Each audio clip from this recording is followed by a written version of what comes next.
बिस्मिल्लाहिर्रहमानिर्रहीम। अस्सलाम वालेकुम नाज़रीन, आप यूट्यूब चैनल देख रहे हैं। मैं इमरान खान हूँ। इसहाक डार साहब ने बीबीसी को एक इंटरव्यू दिया है या उन्हें देना पड़ गया है। मैं आपको बताता हूँ ये इंटरव्यू क्यों हुआ, किसने इसहाक डार को फंसाया और किसने बीबीसी के एंकर के सामने इसहाक डार को फेंक दिया। अब ये जो इंटरव्यू हुआ है इसके अंदर बहुत सारी अब शर्मिंदगी का सामना करना पड़ रहा है PMLN को। और इसहाक डार साहब जो बड़े माहिर हैं इंटरव्यू देने में और पाकिस्तान के टीवी चैनल्स पे अक्सर आप उनको सुनते हैं, तो यहाँ कभी उनको इस किस्म के हालात का सामना नहीं करना पड़ा जैसे हालात का सामना उनको बीबीसी के हार्ड टॉक में करना पड़ा है। ऐसा क्यों हुआ उनके साथ? देखिए, एक तो थोड़ा सा लोग बार बार पूछ रहे हैं कि पाकिस्तानी मीडिया के ऊपर, क्योंकि नवाज शरीफ साहब और जरदारी साहब ने बहुत सारा कुछ इन्वेस्ट किया हुआ है, लिहाजा पाकिस्तान का मीडिया उनके खिलाफ ज़्यादा नहीं बोलता। इसमें सदाकत है। अरबों रुपए की जो हैं वो नवाजिशें हैं मीडिया इंडस्ट्री के ऊपर, नवाज शरीफ साहब की और जरदारी साहब की, तो वो बाय डिज़ाइन उनको ज़्यादा टफ टाइम नहीं देते थे। यानी मैं भी सहाफ़ियों को ये कहते हुए सुन रहा था कि वो बिलावल भुट्टो जरदारी की छोटी बहन आसिफा जरदारी, वो जब बोली तो हमें बेनज़ीर भुट्टो की याद ताज़ा हो गई। यानी ये अजीबोगरीब चीज़ है कि मौरूसियत को बजाय इसके कि कंडेम किया जाए, ये कहा जाए कि शेरी रहमान बूढ़ी हो गई सियासत करते करते, और कुर्बानियाँ जो हैं वो लाजवाल कुर्बानियाँ बहुत सारी पॉलिटिकल ख़वातीन की, जिनकी उम्रें भी बहुत ज़्यादा हो चुकी हैं। शैला रज़ा साहिबा हैं और बहुत सारी पॉलिटिकल लीडर्स हैं, डॉक्टर नफीसा शाह हैं और बहुत सारी पॉलिटिकल, मैं किस किस का नाम लूँ, रुबीना खालिद हैं, रुबीना कायम खानी है, और बहुत सारी और पॉलिटिकल ख़वातीन हैं जिन्होंने बड़ी जिद्दोजहद की है, डंडे भी खाए हैं, मारे भी खाई हैं, मुश्किल हालात भी देखे हैं, लेकिन इसके बावजूद वो आज तक पीपल्स पार्टी को लीड नहीं कर पाई। तो लीड करने के लिए घर से एक बच्ची जो है उसको भेजा पीपल्स पार्टी ने, तो उन्होंने लीड किया है। तो पाकिस्तान के मीडिया को आदत है थोड़ा सा बढ़ा चढ़ा के लीडरों की तारीफ करते हैं, मिरासियों वाला थोड़ा सा रवैया हो जाता है। वो इसलिए कि क्योंकि हमने जो पैसे वैसे इकट्ठे करने होते हैं इन लोगों से मीडिया के अंदर जो है, और मीडिया इंडस्ट्री बाय डिज़ाइन ऐसी डिज़ाइन ही ऐसी, जब ये इवॉल्व कर रही थी तो इसके अंदर जो है वो डिज़ाइन इस तरह का था इसका, और ये इस तरह से पनप रही थी कि इसकी ट्रेनिंग ही ऐसी हुई है। अब कोई आदमी ईमानदारी से काम करना भी चाहे तो बड़ा मुश्किल हो जाता है। कोई आदमी जो है वो सही बात करना भी चाहे तो उसके आसपास इतने सारे गलत बात करने वाले हैं कि उसको शक होने लगता है कि शायद मैं गलत हूँ, ये सारे ठीक है, क्योंकि इतने सारे लोग तो गलत हो नहीं सकते।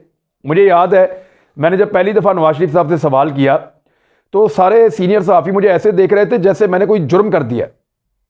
मैं रिपोर्टर था छोटा सा, मॉडल टाउन गया, नवाज शरीफ साहब और शहबाज शरीफ साहब प्रेस कॉन्फ्रेंस कर रहे थे, मैंने सवाल पूछ लिया। सवाल ज़रा मुश्किल था, तो मुझे जो सीनियर सहाफ़ी थे लाहौर के, वो सारे ऐसे घूर रहे थे और इतने गुस्से से उन्होंने मुझे देखा और बाहर आके डांटा भी कईयों ने, और मुझे ऐसा बना दिया जैसे कि मैं कोई अछूत हूँ और मैंने सवाल पूछ के कोई गुनाह कबीरा किया है। मैं 2-3 दिन अपने अंदर गिल्ट फील करता रहा कि शायद मेरे से कोई गलती हुई है। तो रुमान एहसान साहब एक सीनियर जर्नलिस्ट, अल्लाह ताला उन्हें गरीक रहमत करे, अब उनका इंतकाल हो गया। डॉन के लिए वो लिखते थे और डॉन टीवी पे गालिबन वो काम करते थे उस दौर में। तो उन्होंने मुझे कहा कि नहीं बेटा, तुमने ठीक किया है, तुमने ठीक किया है। ये सब लोग जो हैं वो तुम्हें इसलिए दबा रहे हैं कि ये तुम्हें तुम्हारा हक नहीं लेने देंगे सवाल की सूरत में।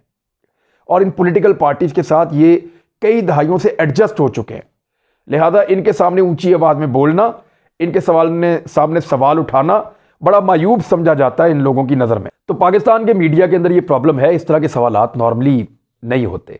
और फिर जब इंटरव्यू देना होता है ना, तो होता क्या है, ये सहाफ़ी को चुनते हैं कि ये वाले को इंटरव्यू देना है, ये वाले को नहीं देना, ये नरम सवाल पूछेगा इसको देना है, ये सख्त सवाल पूछ सकता है इसको नहीं देना। हमारी जो रवायती पॉलिटिकल पार्टीज़ हैं वो इंटरव्यू देते हुए बहुत कुछ देखती हैं। यानी आप हैरान हुए होंगे कि यहाँ पे बहुत सारे ऐसे सहाफ़ी हैं जो नवाज शरीफ साहब का कभी इंटरव्यू नहीं कर पाए और बहुत उम्र होगी उन्हें काम करते हुए। बहुत सारे ऐसे हैं जो जरदारी साहब का भी नहीं कर पाए, बहुत उम्र होगी उन्हें काम करते हुए। वो एक्चुअली कोशिश करते हैं कंफर्ट जोन में जाने की। वो कहते हैं कंप्रोमाइज़ करो, ज़्यादा सख्त बातें हमसे ना पूछो। तो जिनके साथ उनके हालात अच्छे होते हैं उनको इंटरव्यू देते हैं, और जिनके साथ पाकिस्तान में हालात अच्छे नहीं होते, पॉलिटिकल लोग नॉर्मली उनको, सहाफ़ियों को इंटरव्यू नहीं देते जो उनकी सोच से मुताबिकत नहीं रखते या उनके एजेंडे पे नहीं चल रहे होते।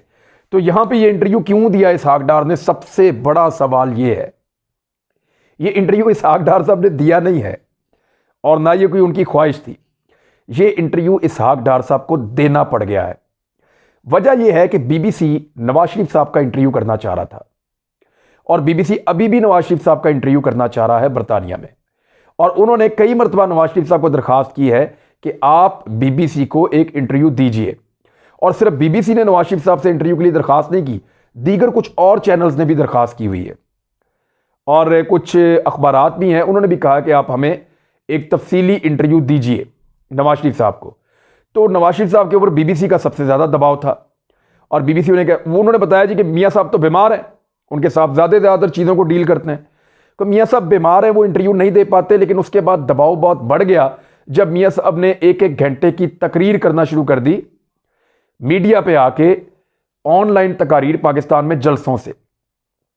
वो जो तकारीर का सिलसिला मियाँ साहब का शुरू हुआ तो उसके बाद दबाव मजीद बढ़ा बीबीसी की जानिब से, फॉरेन मीडिया की जानिब से, कि मियाँ साहब हमें इंटरव्यू दें। और मियाँ साहब को इस बात का पता है कि अगर मैंने इनमें से एक को इंटरव्यू दे दिया और दूसरे को ना दिया तो दूसरा नाराज हो जाएगा।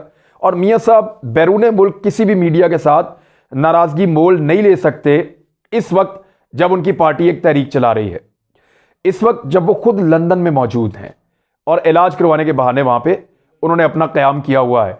तो नवाज शरीफ साहब के लिए बड़ा मुश्किल था कि वो बीबीसी को ना करते, ना करने की स्टेट अवे अगर ना करते हैं तो इस सूरत के अंदर बीबीसी उनके ऊपर एक डॉक्यूमेंट्री बना के चला सकता है, जैसे वो माजी में चलाते रहे हैं। बीबीसी उनके ऊपर एक खबर दे सकता है और उनके जो लंदन के अंदर मामलात हैं उन सारों को खोल के रख सकता है। और बीबीसी की आपको पता है रिपोर्टिंग बड़ी इन्वेस्टिगेटिव होती है, खासतौर पर जब उन्होंने लंदन में करनी हो। यानी वो बता सकते हैं कि मियाँ साहब के प्लेटलेट्स की सारी कहानी झूठी थी, वो बता सकते हैं कि मियाँ साहब के इलाज का सारा किस्सा जो है वो झूठा है, उसमें कोई सदाकत नहीं है। तो एक प्रेशर मियाँ साहब के ऊपर बिल्ट हो रहा था बीबीसी का, और ये जो आलमी सहाफ़ती इदारे जो हैं वो भी चीज़ों को ऐसे ही मैनेज करते हैं। वो देखते हैं कि कोई अगर उनको ओब्लाइज कर रहा है तो फिर वो भी हत्तुल इम्कान कोशिश करते हैं कि उनके साथ चलें। तो फौरी तौर पर इसका हल ये निकाला कि इसहाक डार साहब को कहा जाए कि वो जाके बीबीसी को इंटरव्यू दे दें। तो इसहाक डार साहब का तय पाया कि वो बीबीसी को इंटरव्यू देंगे और वो बीबीसी को इंटरव्यू देने के लिए चले गए और हार्ड टॉक के अंदर उन्होंने इंटरव्यू दिया है स्टीफन साकर को। बड़ा टफ जर्नलिस्ट है और उसने कुछ तैयारी भी की हुई थी। ये इंटरव्यू में क्योंकि इसहाक डार साहब के पास चॉइस नहीं थी, वो ये फैसला नहीं कर सकते थे कि इसको देना, इसको नहीं देना, इसको देना, इसको नहीं देना। बीबीसी को देना जी इंटरव्यू, मियाँ नवाज शरीफ साहब के लिए कुर्बानी देनी है। और इसहाक डार वो आदमी है जिसने हमेशा मियाँ नवाज शरीफ के लिए कुर्बानी दी है, अपनी वजारत की कुर्बानी दी, अपने घर की कुर्बानी दी, और फिर यहाँ बरतानिया में आके बैठ गए, वहाँ पे टाइम गुजार रहे हैं सिर्फ मियाँ नवाज शरीफ को बचाने के लिए। अगर वो काबू आ जाते हैं या उन्हें पकड़ लिया जाता है तो बहुत सारी चीज़ें खुल जाएंगी। लिहाजा इसहाक डार साहब ने एक मरतबा फिर कुर्बानी दी है और जाकर इंटरव्यू दिया बीबीसी हार्ड टॉक के अंदर स्टीफन साकर को। अब ये इंटरव्यू बड़ा टफ था। मियाँ नवाज शरीफ साहब की जान तो छूट गई, उनको तो फिलहाल इंटरव्यू नहीं देना पड़ा, लेकिन क्या ये परमानेंट छूट गई, इस पर आप कुछ नहीं कह सकते। और मियाँ नवाज शरीफ साहब के खिलाफ इस वक्त अगर कोई डॉक्यूमेंट्री बनती है लंदन में तो मियाँ साहब को उसका जवाब देना पड़ेगा। वो इसलिए कि इससे पहले जो डेली मेल ने उनके खिलाफ एक खबर दी थी पेंट हाउस पैरेट्स के नाम से कि उन्होंने बहुत लूट मार की है वहाँ पे, और लूट मार का पैसा, मनी लॉन्ड्रिंग का पैसा, एनजीओज का पैसा लूट कर जो है वो लेकर आए बरतानिया में, और उस लूटे हुए पैसे से वो अपना दौलत बनाते हैं। और फिर ना सिर्फ उनके बहुत सारी प्रॉपर्टीज़ के बारे में बताया, वो प्रॉपर्टीज़ भी बताई जिसके बारे में मियाँ साहब हमेशा छुपाते रहे। तो उसको डेली मेल को बहुत दफ़ा कहा गया मियाँ साहब को कि आप इनको हरजाने का दावा करें, इनके ऊपर केस करें, इनको दबाएं और डेली मेल को दबा के उनसे आप बहुत बड़ा हरजाना वसूल करें। लेकिन मियाँ साहब ने अभी तक ऐसा नहीं किया, वो कर नहीं पाए। लंदन पोस्ट ने उनके खिलाफ लिखा, दीगर बहुत सारे जो बैरून मुल्क अखबारात हैं वो उनके खिलाफ लिखते रहते हैं, लेकिन ये चीज़ें सामने बीबीसी ने एक बहुत पुरानी एक डॉक्यूमेंट्री है उसमें सारी तफसील लिखी थी कि मियाँ साहब की मनी ट्रेल क्या है 90s में, तब बता दिया था कि इन्होंने कैसे लूट मार की है और किस तरीके से ये सारा कुछ इन्होंने बनाया और उसमें इसहाक डार साहब का क्या रोल है। बहरहाल ये इसहाक डार साहब गए, जाके इन्होंने इंटरव्यू दिया। इस इंटरव्यू के अंदर कुछ चीज़ें जो है वो इसहाक डार साहब के पसीने छूटते रहे और बड़े बदमज़ा नजर आए वो इस इंटरव्यू में। वो खुश नहीं थे, बल्कि 2 मरतबा तो उन्होंने जो सहाफ़ी है बीबीसी का उसको भी ये कह दिया कि आप जानिबदार हैं, आपको न्यूट्रल होना चाहिए, हमें यहाँ पे कुछ और बात करनी चाहिए। यानी सहाफ़ी से भी 2-3 मरतबा उन्होंने शिकवा अपने इस इंटरव्यू के बीच में किया। अब जो अहम बातें हैं वो क्या है, यानी बड़ा खुल के उन्होंने कहा कि नवाज शरीफ साहब खुद जो है सवाल पूछा कि बूट पॉलिश करते रहे हैं फौज के और फिर वो यहां तक पहुंचे हैं। तो इसके जवाब में इसहाक डार साहब ने बजाय ये कहने के कि नवाज शरीफ साहब ने कभी फौज के बूट पॉलिश नहीं किए, इसहाक डार साहब ने कहा कि इमरान खान साहब ने भी फौज के खिलाफ 21 बयानात दिए हैं और वो 21 बयानात शायद आपने नहीं सुने। तो अगर वो 21 बयानात आप निकाल के सुने तो आपको पता चले कि इमरान खान भी एक दौर में फौज के खिलाफ बोलता था जैसा कि आज नवाज शरीफ बोलता है। सवाल था कि क्या नवाज शरीफ ने फौज के बूट पॉलिश नहीं किए, तो इसका जवाब दिया गया क्योंकि इमरान खान ने फौज के खिलाफ स्टेटमेंट दिए इसलिए नवाज शरीफ भी दे रहा है। एक और सवाल जो उन्होंने बड़ा इंटरेस्टिंग पूछा, उन्होंने कहा ये हिपोक्रेसी है, यानी यही नवाज शरीफ जब इक्तदार में होते हैं तो इनको सारे अच्छे लग रहे होते हैं, फौज के साथ इनकी बल्ले बल्ले होती है। जैसे कि ये मेमो गेट स्कैंडल में चले गए थे गिलानी के खिलाफ, मरियम नवाज ने वहां खड़े होकर जलसे में पूछा, मेरी हंसी छूट गई उस वक्त जब उन्होंने कहा कि यूसुफ रज़ा गिलानी का क्या कसूर था। तो ये तो वो अपने वालिद गिरामी से पूछे कि यूसुफ रज़ा गिलानी का क्या कसूर था जिन्होंने उनको निकाला था उस दौर में फौज के साथ मिलके या एस्टेब्लिशमेंट के साथ मिलके। तो ये सवाल जो है ये पूछना चाहिए था अपने वालिद साहब से, मरियम साहबा को, लेकिन वो लोगों से पूछ रही थी वहां पे खड़ी होके। अब इसका जो जवाब दिया इसहाक डार साहब ने इस सवाल का कि हिपोक्रेसी, उन्होंने कहा एवोल्यूशन प्रोसेस है। एवोल्यूशन प्रोसेस कहते हैं कि एक आदमी की साख्त तब्दील हो रही होती है, वो वक्त के साथ साथ तब्दील हो रहा होता है। तो नवाज शरीफ साहब वक्त के साथ साथ तब्दील हुए। तो इसका जो उस सहाफ़ी ने आगे से कहा कि ये क्या बात हुई कि जब आप इक़्तिदार में होते हैं या फौज आपको इक़्तिदार ले दे तो सब बहुत अच्छा है, और जब आपको ना लेकर दे तो फिर आप उसके खिलाफ हो जाते हैं और आप कहते हैं इवॉल्व हो कि अब आप इनकलाबी बन गए हैं। तो ये सवाल हम यहां पे भी उठाते रहते हैं और इसी की वजह से वो हमें इंटरव्यू नहीं देते, लेकिन वहां पे उनके पास कोई चांस नहीं था ना करने का, क्योंकि डॉक्यूमेंट्री आ जाती, कोई खबर निकल आती बीबीसी की तो मुसीबत बन जाती इन लोगों के लिए। अच्छा, इसमें एक और चीज भी है। डॉन लीक्स के हवाले से इसहाक डार साहब ने क्लेम किया, उन्होंने कहा वो तो पाकिस्तान को फैटफ से निकालने के लिए था। डॉन लीक्स के अंदर जो कुछ बोला और जो कुछ लिखा गया वो सारी चीजें वो थी जो किसी भी मुल्क को फैटफ में डाल सकती हैं, फैटफ की ब्लैक लिस्ट में डाल सकती हैं कि जी हमारी फौज तालिबान के साथ मिली हुई है, आपको धोखा कर रही है, हमारी फौज दो नंबरी कर रही है, हमारे जो इदारे हैं उन्होंने इंडिया के अंदर दहशतगर्दी कराई है, हम अपनी सरजमीन पे दहशतगर्द तैयार कराते हैं और हम हालात खराब कर, इस किस्म की चीजें थी डॉन लीक्स में। जो इंडिया कहता था ना वही इन्होंने कहा था डॉन लीक्स के अंदर, और वो डॉन लीक्स को इन्होंने कहा जी वो तो हम तो फैटफ को ग्रे लिस्ट से पाकिस्तान को निकालने के लिए काम कर रहे थे उस दौर में। तो डॉन लीक को बिल्कुल एक अलग तरीके से उन्होंने पोर्ट्रे किया वहां पे इसहाक डार साहब ने, जो मैं समझता हूं कि गलत बयान है। जब इसहाक डार साहब से यह पूछा गया कि आपकी प्रॉपर्टी कितनी है और कितनी आपकी जायदादें, तो उन्होंने कहा जी मेरी पूरी दुनिया में एक ही घर है और वो पाकिस्तान में, और उसको भी जो है ना वो ले लिया गया है क्योंकि वापस नहीं जा रहे, इश्तेहारी है तो उनको ले लिया गया है। उन्होंने पूछा कि आप यहां पे क्या कर रहे हैं, अगर आप ईमानदार हैं, आपके पास हर सवाल का जवाब है, then go back to Pakistan और जाके परसू करें अदालतों के अंदर और जवाब दे के बाइज्जत बरी हो। तो इस पे इसहाक डार साहब ने कहा मैं बीमार हूं, और जिस तरह उन्होंने कहा मैं बीमार हूं, उस लम्हे मैंने उन दोनों लोगों को देखा जो इंटरव्यू करने वाला था और जो इंटरव्यू देने वाला था। बिलीव मी कि इंटरव्यू करने वाला ज्यादा बीमार और कमजोर और बूढ़ा नजर आ रहा था, इंटरव्यू देने वाला ज्यादा हशाश बशाश और जबरदस्त नजर आ रहा था। ये इसहाक डार पूरे लंदन में घूमते फिरते हैं और कहते हैं मैं बीमार हूं, एक मेडिकल सर्टिफिकेट बनाया हुआ है और बीमारी के बहाने पाकिस्तान वापस नहीं आ रहे।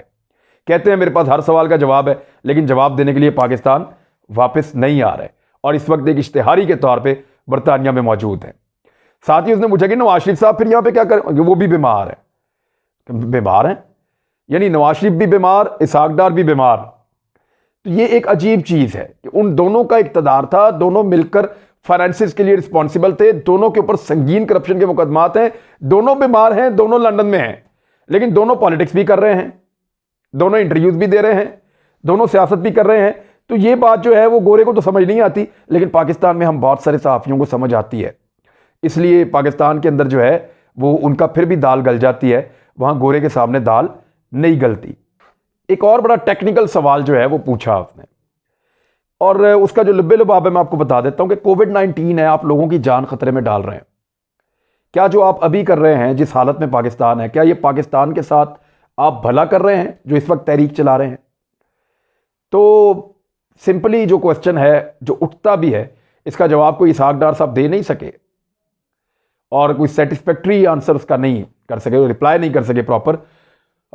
इसका देखें, खुद तो बीमार हैं दोनों, मियां नवाज शरीफ साहब और इसाक डार, और बीमारी के खतरे से पाकिस्तान नहीं आ रहे। नवाज शरीफ साहब की फैमिली ने कहा था कि अगर उन्होंने इलाज करवाया तो कोरोना होने का खतरा है। शहबाज शरीफ साहब अगर अदालत गए तो कोरोना होने का खतरा है। नैब की पेशी पे मैं नहीं आ रहा क्योंकि कोरोना होने का खतरा है। यार, आप लोगों की जान को खतरा है, आप पाकिस्तान से बाहर जाके बैठ गए कि हमें कोरोना ना हो जाए। आप पाकिस्तान वापस नहीं आ रहे, हमें कोरोना ना हो जाए। आप नैब के सामने पेशी पे नहीं जा रहे, हमें कोरोना ना हो जाए। अदालत से आप छुट्टी मांग रहे हैं, हमें कोरोना ना हो जाए। बीमारियों की छुट्टियां लेकर आप जेलें छोड़ के बाहर जाके बैठे हैं लंदन में, और आम आदमी से आप एक्सपेक्ट कर रहे हैं कि वो कोरोना के सामने दीवार बन जाए और वो अपनी जान को खतरे में डाल के आपके फायदे के लिए एक तहरीक चलाए ताकि आपके मुकदमात खत्म हो जाए, ताकि आपकी जान छूट जाए बहुत सारे मामलात से। देखिए, ये सारी चीजें जो हैं, जो मेरा एनालिसिस है, इससे पब्लिक का कुछ लेना देना नहीं है। ये सारी की सारी तहरीक खड़ी है करप्शन को बचने के लिए। करप्शन के जो केसेस हैं जो खुल रहे हैं, जिन पे काम हो रहा है, उनसे बचने के लिए। जितना मुझे इस बात पे यकीन है कि पीएमएलएन ने, पीपल्स पार्टी ने करप्शन किया है और वो अपने केसेस से बचना चाहते हैं, मुझे उतना ही यकीन है कि यहां पाकिस्तान में बहुत सारे ऐसे केसेस हैं जो खुलने चाहिए थे और नहीं खोले जा रहे। हुकूमत के अंदर बहुत सारे ऐसे लोग हैं जिनके केसेस खुलने चाहिए थे और नहीं खोले जा रहे। दूसरी जानिब अपोजिशन के केसेस जो हैं, जो खुले हैं, वो बिल्कुल ठीक खुले हैं। कोई एक केस ऐसा नहीं है जिसके अंदर मैं ये कहूं कि ये बंदा बेगुनाह है, इसके ऊपर गलत केस खुल गया। सही केसेस खुल रहे हैं, लेकिन बहुत ज्यादा केसेस और खुलने चाहिए थे जो उम्मीद की जाती है कि शायद आने वाले वक्त में खुल जाएंगे। तो इसहाक डार साहब ने जनाब एक मरतबा फिर नवाज शरीफ साहब के लिए एक बहुत बड़ी कुर्बानी दी है और उनकी कुर्बानी जो है वो कबूल कर ली गई है नवाज शरीफ साहब की बारगाह में। और नवाज शरीफ साहब जो हैं वो हमेशा दूसरों को कुर्बान करते रहे हैं अपनी सियासत के लिए, और अगर ये इंटरव्यू नवाज शरीफ साहब को देना पड़ जाता तो बहुत बड़ी मुसीबत बन जाती उनके लिए। और अगर वो ये साफ इनकार कर देते बीबीसी को, तो बीबीसी उनके लिए एक मुसीबत बना देता। लेकिन ख़तरा अभी टला नहीं है, वहाँ और बहुत सारा मीडिया है और आने वाले दिनों में नई चीज़ें रिपोर्ट होने वाली हैं, मुझे ऐसा लगता है, क्योंकि मेरे जो दोस्त लंदन में हैं वो कह रहे हैं कि कुछ सहाफ़ी स्टोरीज़ के ऊपर काम कर रहे हैं। अब तक के लिए इतना ही। अपना ख्याल रखिएगा, अपने इस चैनल का भी। अल्लाह हाफ़िज़।